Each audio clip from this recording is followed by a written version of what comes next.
આચાર્યો ખૂબ સુંદર સમજાવે છે કે મથુરા વિપરીતંચ મધ્યાક્ષર વર્જિતઃ યેન મુખે યુગલમ નાસ્તિ તન્મુખે મધ્યાક્ષર. મથુરા વિપરીતંચ એટલે મથુરાનું એક વિપરીત, એને ઉલટું વાંચો શું થાય? મથુરાનું ઉલટું શું થાય? રાધુમ. મધ્યાક્ષર વર્જિતઃ. હવે વચ્ચેનો અક્ષર કાઢી નાખો.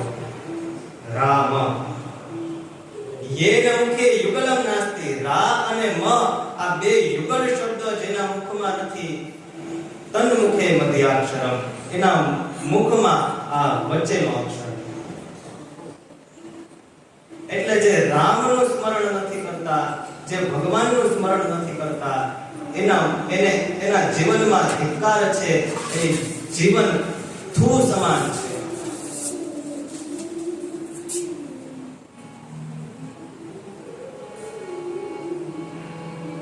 જેના મુખમાં ભગવાનનું નામ નથી, એનું કલ્યાણ નથી.